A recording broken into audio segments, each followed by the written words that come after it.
My mom tried to force my sister back on substances after nearly unaliving her, so I sent her packing for good. 2 years later, she's threatening to sue for family alienation. No more kneeling on rice, no more emotional manipulation, no more turning family members against each other. This time, she was going to learn what it felt like to lose everything that mattered. I spent the next few days at the hospital, only leaving Leah's side to grab coffee from the vending machine or use the bathroom. The nurses started recognizing me, bringing extra blankets without me asking, and sometimes sneaking me food from the staff room. One of them, Beverly, even brought me a toothbrush and some deodorant on day 3, which was honestly a lifesaver. Leah was in and out of consciousness those first couple of days. The doctors explained she'd taken a dangerous amount of Adderall mixed with some other stimulants. Her body was basically shutting down to recover. Each time she woke up, she seemed surprised to see me still there, like she expected I'd have given up on her and left. "You don't have to stay," she mumbled on the 3rd morning, picking at the hospital bracelet on her wrist. "I know you have classes and stuff." I shrugged and showed her my laptop. Already emailed my professors, got extensions on everything. I didn't tell her I'd made up a family emergency, which wasn't really a lie anyway. "I'm not going anywhere." The look on her face nearly broke me. It was like she couldn't comprehend someone putting her first without expecting perfection in return. When Leah was finally discharged 5 days later, the doctor pulled me aside. He told me she needed supervision and support, that this wasn't just physical but psychological. I nodded like I hadn't spent my entire life watching my sister crumble under impossible expectations. "She can stay with me," I said without hesitation. My dorm room was tiny, but I'd figure something out. Maybe my roommate Lauren would understand. But Leah had other ideas. "I need to get back to my apartment," she insisted, her voice stronger than it had been in days. "I have assignments due next week." I stared at her in disbelief. "Leah, you almost died. I think your professors will understand if you need an extension." She shook her head, that familiar stubborn look returning to her eyes. "I can't fall behind. Mom always says, Mom isn't here." I cut her off, probably more sharply than I should have. "And thank God for that, because she's the reason you're in this mess." Leah flinched like I'd slapped her. For a second, I thought she was going to defend our mother,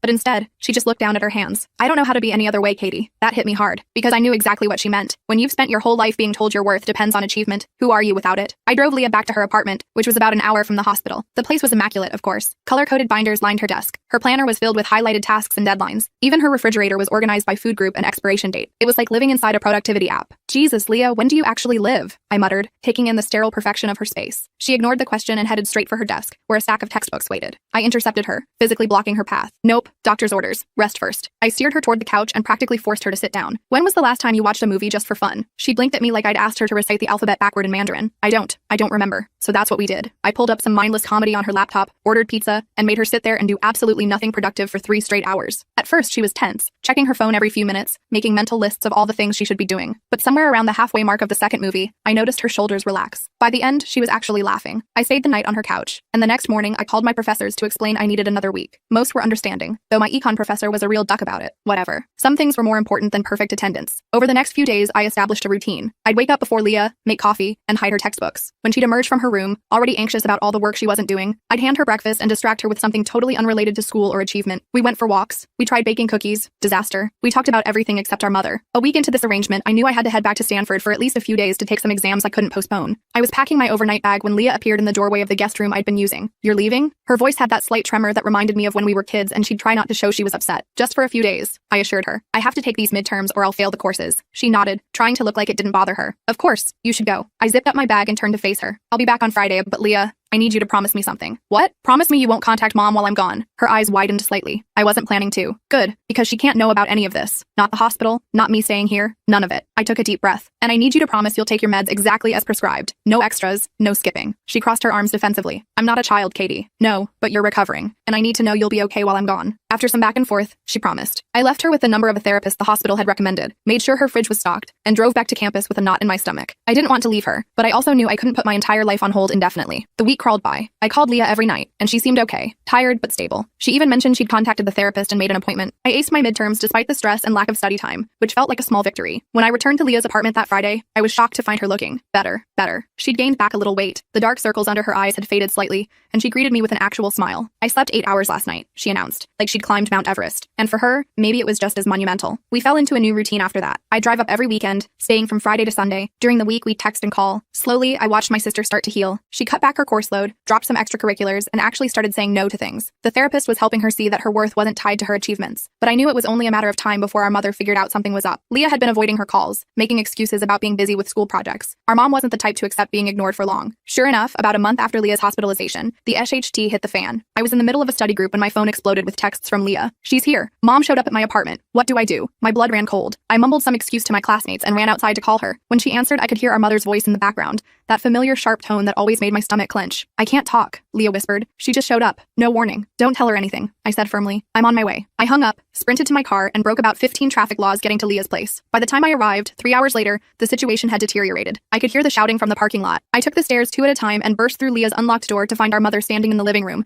waving a bottle of prescription medication. "What are these?" she demanded, her perfectly manicured nails clutching Leah's antidepressants. "Are you so weak you need pills to function now?" Leah was backed against the wall, looking smaller than I'd seen her in weeks. All the progress we'd made seemed to have evaporated in our mother's presence. Then our mother spotted me. Her eyes narrowed to slits. "I should have known you'd be involved in this, corrupting your sister with your mediocrity." I'd spent years taking her verbal abuse, but something in me snapped. Maybe it was seeing Leah shrinking back into herself. Maybe it was remembering her hospital bed. Whatever it was, I'd had enough. "Put those down," I said, my voice steadier than I felt. "Those are Leah's prescribed medications, and you have no right to touch them." Our mother scoffed. "Prescribed by who? Some quack who encourages weakness? Leah doesn't need these. She needs to toughen up and get back to work." She turned to Leah. "I brought you something better." She reached into her designer purse and pulled out a small baggie filled with pills. My stomach dropped. Adderall. The very thing that had put Leah in the hospital. "Premium stuff," our mother said, like she was offering a special treat. "Much better than that generic garbage you were taking. This will help you focus. Get back on track." Leah stared at the pills, and I could see the conflict in her eyes. Part of her, the part our mother had cultivated for years, was tempted. The other part remembered waking up in a hospital bed with tubes down her throat. I stepped between them. "Get out," I told our mother. "Now." She laughed. That cold, dismissive sound I'd heard my whole life. "This isn't your apartment, Catherine. You don't get to tell me what to do." "It's my apartment," Leah said quietly from behind me. Her voice was shaking, but she stepped forward. "And I want you to leave." Our mother's face contorted with rage. "After everything I've done for you? This is how you repay me? By listening to your failure of a sister?" "Katie isn't a failure," Leah said, her voice growing stronger. "She's at Stanford. She has friends. She's happy." She took a deep breath. "And I want to be happy too." "Happiness?" Our mother spat the word like it was poison. "Happiness is for the mediocre, for people who settle. I raised you to be exceptional. You raised me to be miserable," Leah countered. "And I'm done with it. Please leave." For a moment, I thought our mother might actually hit her. Her hand twitched at her side and I tensed, ready to intervene. But instead, she just smiled. That terrifying cold smile that never reached her eyes. "Fine. Throw away everything I've given you. But don't come crawling back when you realize what a mistake you're making." She dropped the baggie of pills on the coffee table. "You'll need these eventually, when you're ready to be my daughter again." She swept out of the apartment, slamming the door behind her. The silence that followed was deafening. Leah stared at the pills on the table, then at me. Without a word, she picked up the baggie, walked to the bathroom, and flushed the entire contents down the toilet. I followed her, watching as the last of them disappeared in the swirling water. "She's going to make us pay for this," Leah said quietly. I nodded. "Probably, but we'll handle it together." That night, we stayed up late talking, really talking, for the first time in years. Leah told me things I never knew. How our mother had been even harder on her when I wasn't around. How she'd threatened to pull Leah out of school if her grades slipped even slightly. How she'd isolated Leah from friends who might be distractions. I believed her, Leah admitted,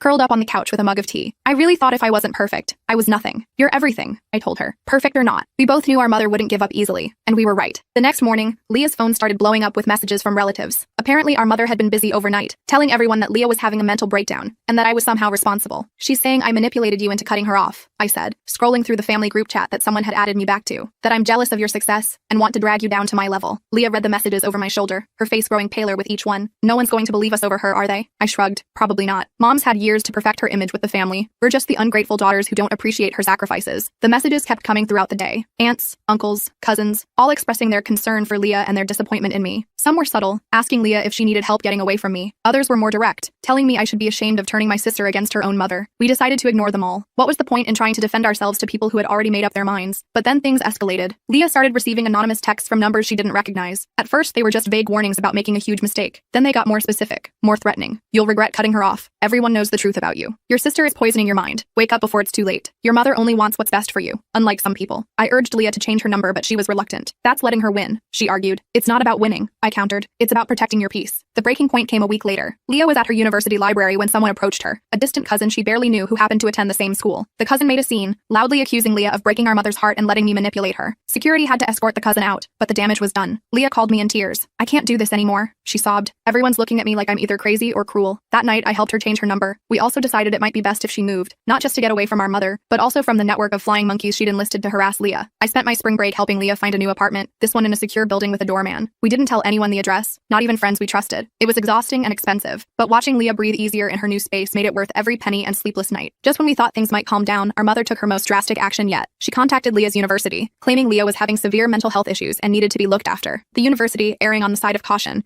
called Leah in for a wellness check. I drove up immediately when Leah called me about it, panic in her voice. "They're questioning my ability to continue in the program," she told me. "Mom told them I tried to call myself." I was livid. This wasn't just manipulation anymore. This was actively trying to destroy Leah's future. I marched into the dean's office with Leah, armed with documentation from her therapist confirming she was stable, and the hospital records showing what had really happened. "Your mother seems very concerned," the dean said carefully, looking between us. "Our mother is abusive," I stated flatly. "She's angry because Leah has finally set boundaries, and she's retaliating by trying to sabotage her education." The dean looked skeptical, but the documentation was hard to argue with. Eventually, he agreed to disregard our mother's claims, but the whole ordeal left Leah shaking shaken. She's never going to stop, is she? Leah asked as we left the administration building. I squeezed her hand. Not willingly, but we can make it harder for her to reach us. Our mother's next move was to start calling Leah's friends. One by one, she contacted them, spinning tales about Leah's instability and my negative influence. Some friends saw through it, but others began to distance themselves, unsure what to believe. Leah was devastated. She's taking everything from me, she whispered one night after another friend had canceled plans. My reputation, my friends, my peace of mind. I held her while she cried, feeling more helpless than I had in years. Not everything, I promised. She can't take me, and she can't take the truth. That's when I started documenting everything. Every text, every call, every flying monkey our mother sent our way. I began writing down all the abuse we'd endured growing up, the rice kneeling, the emotional manipulation, the impossible standards. Leah joined in, sharing stories I'd never heard before, things that had happened when I wasn't around. It was like lancing a wound, painful but necessary for healing. With each memory we committed to paper, our mother's power over us seemed to diminish slightly. What are we going to do with all this? Leah asked as our document grew longer and longer. Keep it safe, I said, for when we need it. That need came sooner than expected. One afternoon, a police officer showed up at my dorm room. My roommate Lauren let him in while I was in the shower, and I nearly had a heart attack coming out to find him sitting at my desk. Catherine Wilson? He asked, standing when I entered. I nodded, clutching my towel tighter. What's this about? I'm following up on a report filed by your mother, Eleanor Wilson. She's claiming you've been harassing your sister Leah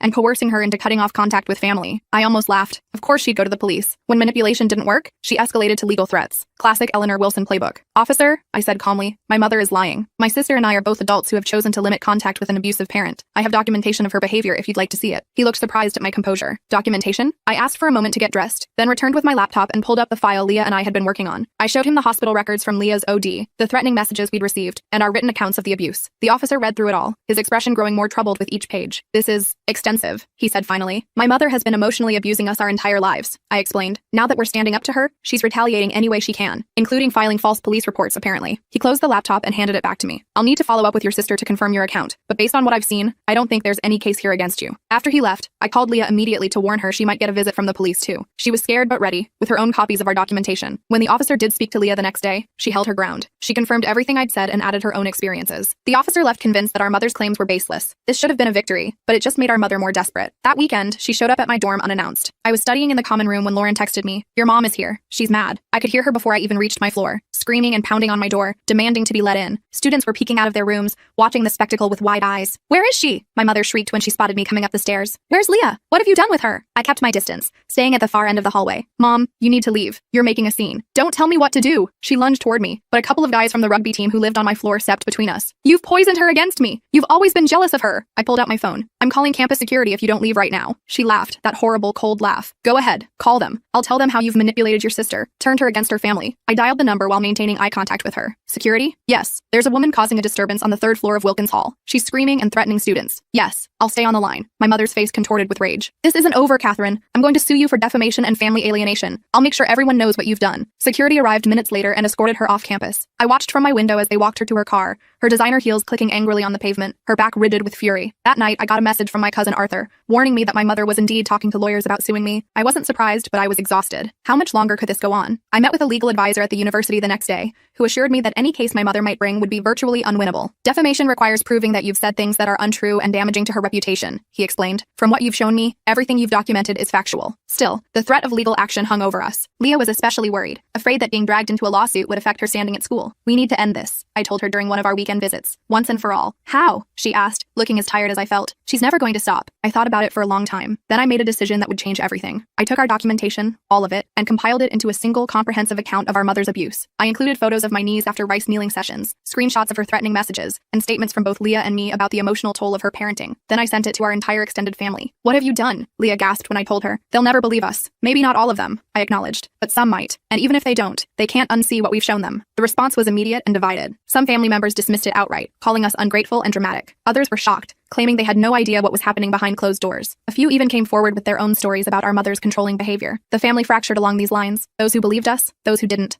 want to get involved. Holiday gatherings would never be the same, but I couldn't bring myself to care. For the first time, the truth was out there, impossible to ignore. Our mother, predictably, was furious. She called, texted, emailed, raging about how we'd betrayed her, how we'd pay for this humiliation. We blocked her on every platform. Then, silence. For 3 whole days, we heard nothing from her or her supporters. Leah and I were cautiously optimistic that maybe, just maybe, she'd finally given up. We should have known better. On the 4th day of silence, I got a text from my Aunt Janice. She'd always been one of Mom's biggest supporters, so seeing her name pop up on my phone made my stomach drop. "Have you seen what your mother posted on Facebook?" I hadn't. Both Leah and I had blocked Mom on all social media platforms weeks ago. I asked my aunt to screenshot it, and when the images came through, I had to sit down. Mom had written this long, dramatic post about how her daughters had abandoned her after she'd sacrificed everything for us. She included old photos of us as kids, looking happy at birthday parties and family vacations, the kind of carefully curated moments that made us look like the perfect family. The comments were flooded with sympathy and outrage on her behalf. I called Leah immediately. "Mom's gone public with her victim narrative," I told her, forwarding the screenshots. "She's painting herself as the heartbroken mother whose ungrateful daughters turned on her." Leah was quiet for a moment. "Let her," she finally said, surprising me. "We know the truth. The people who matter know the truth." Her calm reaction shocked me. Just a month ago, this would have sent her spiraling. But therapy was working. She was getting stronger. The next day, I got a call from a number I didn't recognize. Against my better judgment, I answered it. "Is this Catherine Wilson?" a woman's voice asked. "Who's asking?" I replied, immediately on guard. "My name is Cynthia Martinez. I'm a reporter with the Daily Chronicle. I'm doing a story on parental alienation, and your mother Eleanor Wilson contacted me about her experience." My blood ran cold. Mom was taking this to the press now? I hung up without responding and immediately called Leah. "A reporter just contacted me," I told her. "Mom's trying to get our story in the newspaper." "Jesus," Leah muttered. "She really won't stop, will she?" We spent the next hour coming up with a plan. We couldn't stop Mom from talking to reporters, but we could refuse to engage. No comments, no interviews, nothing that would add fuel to the fire. But Mom was always one step ahead. The next day, an article appeared in the Daily Chronicle's online edition. "Mother's Heartbreak. Local woman shares story of daughter's estrangement." The article was mostly Mom's perspective, with a few quotes from family friends, probably her flying monkeys, backing up her claims. The reporter noted that Catherine and Leah Wilson declined to comment for this story. The article itself wasn't that bad, but the comment section was brutal. People calling us ungrateful, saying we should be ashamed, speculating about what kind of awful daughters would abandon their mother. It made me sick to my stomach. Leah called me in tears. "Everyone at school has seen it," she said. "Someone printed it out and left copies in the student lounge." I was furious. This had gone too far. "I'm coming over," I told her. "We're ending this today." I skipped my afternoon classes and drove straight to Leah's new apartment. When I got there, she was sitting on her couch, surrounded by crumpled tissues. "I can't do this anymore, Katie," she said, her voice hoarse from crying. "I can't keep fighting her." I sat down next to her and took her hands in mine. "Then let's stop fighting." She looked at me confused. "What do you mean?" "I mean, let's stop reacting. Stop defending ourselves. Stop caring what she does or says." I squeezed her hands. "Let's just live our lives and let her scream into the void." Leah wiped her eyes. "You make it sound so easy." "It won't be," I admitted. "But I think it's the only way we'll ever be free of her." We spent the rest of the day making a plan. First, we changed our email addresses and phone numbers again. We set up new social media accounts under slight variations of our names, just for close friends. We told our universities to flag any communications from our mother or anyone claiming to be a family member. Most importantly, we decided to completely disengage from the drama. No more checking what Mom was saying about us. No more defending ourselves to family members. No more caring what strangers on the internet thought. It was like cutting off a limb, but it was also strangely liberating. The next few weeks were tough. Mom escalated her campaign, giving interviews to anyone who would listen. She even started a blog called "When Children Abandon Their Parents," which was thinly veiled stories about us. Some family members continued to reach out, either to berate us or beg us to reconcile with her. We ignored it all. I focused on my classes at Stanford, and Leah threw herself into her therapy and her reduced course load. We talked every day, supporting each other through the hard moments. About a month into our new approach, I got an unexpected visitor at my dorm. It was my cousin Elijah, who I hadn't spoken to since the family split. I was wary when I saw him standing outside my door, but he quickly raised his hands in surrender. "I come in peace," he said. "Can we talk?" I let him in, keeping my guard up. Elijah sat awkwardly on my desk chair while I perched on my bed. "I owe you an apology," he said, surprising me. "I believed your mom's version of events without question. But then I started noticing things that didn't add up." He explained that he'd been at a family dinner where Mom had gotten hammered and started ranting about us. Her mask had slipped, and the venom in her voice when she talked about me had shocked everyone at the table. She'd said things like, "I should have drowned her at birth," and "she was always defective." "No one who loves their child talks about them that way," Elijah said. "That's when I knew you were telling the truth." I didn't know what to say. Part of me wanted to feel vindicated, but mostly I just felt sad. Sad that it had taken such an extreme display for people to believe us. Elijah wasn't the only one. Over the next few months, more family members started reaching out,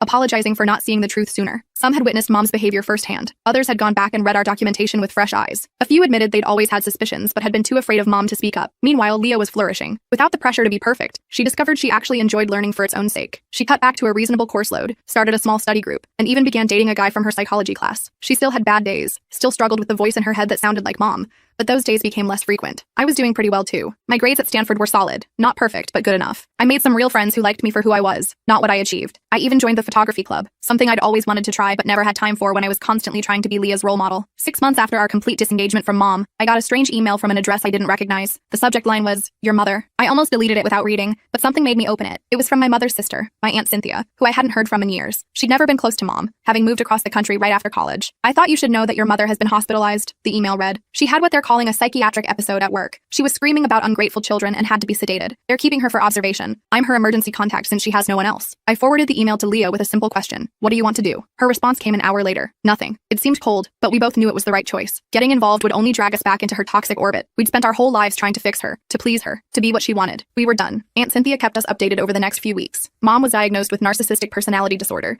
which surprised exactly no one. She was prescribed medication and therapy, but according to Cynthia, she wasn't taking either seriously. She was still fixated on us, still convinced we were the problem. She'll never change, Leah said when I shared this with her. But we have. And we had. A year after Leah's OD, we were both different people. Stronger, happier, free from the crushing weight of impossible expectations. Leah graduated with her bachelor's degree that spring. Not as valedictorian, not with a perfect GPA, but with a solid education and her mental health intact. I flew in for the ceremony, and we took about 1 million selfies together in her cap and gown. Did you ever think we'd get here? She asked as we sat on her apartment floor that night, eating takeout straight from the containers. Honestly, no, I admitted. There were times I thought Mom would destroy us both. Leah nodded, pushing her noodles around with her chopsticks. She almost did, but we're still here. We clinked our soda cans together in a toast. Still here, I echoed. Mom continued her campaign against us for a while, but it lost steam as fewer people paid attention. The family members who believed her dwindled as more of them saw her true colors. Eventually, even the most loyal flying monkeys got tired of her constant drama. I graduated from Stanford 2 years later. Leah flew out for my ceremony, and we recreated the selfies we'd taken at her graduation. Neither of us had heard directly from Mom in over 3 years by that point. According to family gossip, she'd moved to Florida and was telling everyone there about her estranged daughters who abandoned her. Do you ever miss her? I asked Leah as we sat on the beach the day after my graduation. It was something we rarely talked about. Leah thought about it for a moment. I miss the mom I wished I had, she finally said. Not the mom we actually got. I nodded. That summed it up perfectly. We still have bad days sometimes. Days when Mom's voice creeps back into our heads, telling us we're not good enough, not working hard enough, not perfect enough. But those days get fewer and farther between. Leah is working as a school counselor now, using her own experiences to help kids who are struggling with pressure and expectations. I'm at a tech startup, doing work I enjoy with people I actually like. We talk almost every day, and visit each other at least once a month. Last Christmas, we rented a cabin in the mountains, just the two of us. No family drama, no impossible standards, no walking on eggshells. We built a fire, drank hot chocolate, and exchanged simple gifts. It was the best holiday either of us could remember. If you're not first, you're last, Mom always said. Well, we're neither first nor last. We're just us, and finally that's enough.